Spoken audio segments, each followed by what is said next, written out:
Let me tell you a story. It's radical! Radical! Drink it!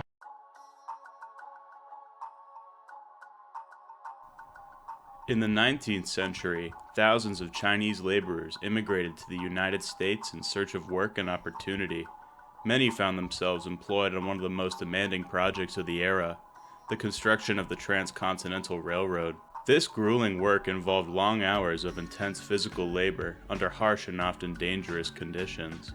As a result, countless workers suffered from joint pain, inflammation, and early onset of arthritis. With limited access to medical care, no doctors, pharmacies, or formal sick leave, these men had little choice but to endure the pain. Fortunately, the Chinese workers had brought with them traditional herbal remedies passed down through generations.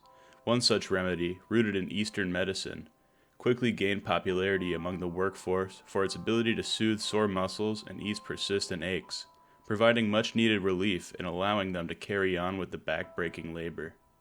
This remedy was the first instance of snake oil in American history. Derived from the fat of the Chinese water snake and rich in omega-3 fatty acids, it was applied as an external balm to help treat inflammation and joint pain. Upon its growth in popularity amongst laborers, it didn't take long for American entrepreneurs to smell a brand new opportunity, which led to the production and sale of American-made snake oil. This is where our story truly begins, with a young man who eventually would declare himself the Rattlesnake King, Clark Stanley. Not much is known or recorded of Stanley's early life and upbringing. He was born in Texas in the late 19th century. Stanley claimed that after working as a cowboy for 11 years, he began his education in the healing arts in Walpi, Arizona. Taught by a Native American healer who taught him the art of herbalism and natural remedies, he recalls this time as when he first learned of the powerful secrets of snake oil that brought him his good fortune later in life. After his time in Arizona, Stanley moved to New England and partnered with a Boston pharmacist who helped him to generate his debut product. His big break came during the 1893 World's Columbian Expo in Chicago, Illinois, where in front of a large crowd of onlookers, butchered a live rattlesnake and boiled its corpse. Stanley proclaimed that the small amount of oil that rendered from the snake was the core, fantastical ingredient in his new miracle product, snake oil liniment. Stanley's product claimed to be able to not only treat, but flat out cure a slew of ailments ranging from sore muscles, sprains, neuralgia, and rheumatisms. While his product claimed to have near magical properties, the real magic of Stanley's success came from the raw spectacle of his performative demonstrations, along with his aggressive marketing campaigns. It wasn't long before Stanley's exploitation of the American people's desire for instant relief turned him into a sales mogul who had production facilities and customers all throughout the United States. Stanley's business was a complete success up until 1917.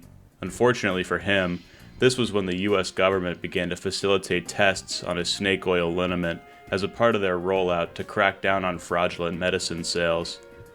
The U.S. government's Bureau of Chemistry, a primitive form of the FDA, sampled and analyzed Stanley's snake oil and found it to consist of mineral oils, red pepper, camphor, and turpentine. Despite his live demonstrations and marketing strategies, Stanley's snake oil truly contained no trace of snake within. While none of its ingredients were outright harmful, the tonic itself was virtually ineffective.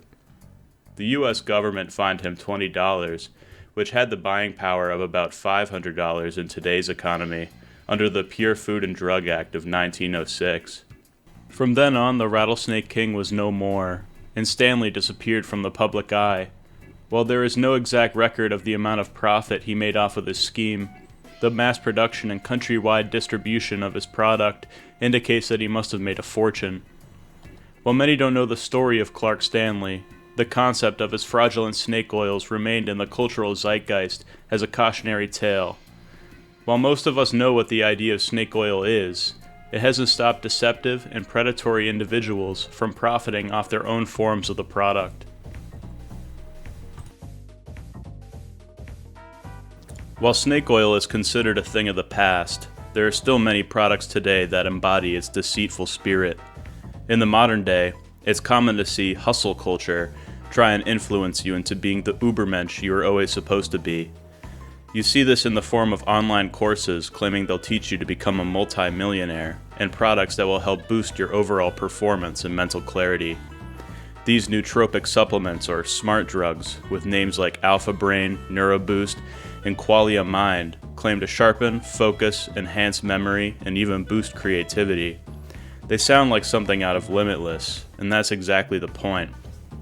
These pills are usually packed with a cocktail of caffeine, herbal extracts, and trendy buzzwords like neuroplasticity or biohacking. But when you actually look at the science, most studies are shaky at best, many done by the companies themselves. The FDA doesn't regulate them like real medication. Some ingredients like caffeine or L-theanine can make you feel alert, but you could get the same effect from a strong cup of coffee and a good night's sleep. Some modern products prey on the insecurities that come with growing older. Collagen gummies are the new beauty gold rush. These neon-colored shoes and overpriced drinks that promise glowing skin, stronger nails, smoother joints, and eternal youth, all in a tasty bite. Influencers and celebrities alike swear by them. But eating collagen doesn't mean your body uses it to plump your face or lubricate your knees. When you consume collagen, your body typically breaks it down into amino acids, just like any other protein. It's not like it travels through your bloodstream and sets up shop in your crow's feet. There's also barely any solid evidence proving that oral collagen has long-term meaningful effects on skin or joints. What you're really buying is hope, cleverly packaged with words like clinically proven and beauty from within. In reality, you'd be better off spending that money on actual nutrition, or sunscreen even. Hope sells. People want to believe there's a quick fix, whether it's for chronic pain, weight loss, aging, anxiety, or even brain fog.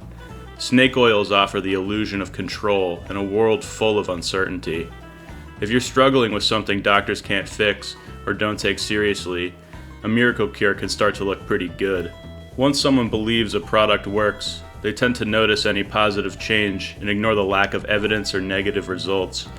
They'll Google benefits of collagen instead of collagen doesn't work, because we all love to be right.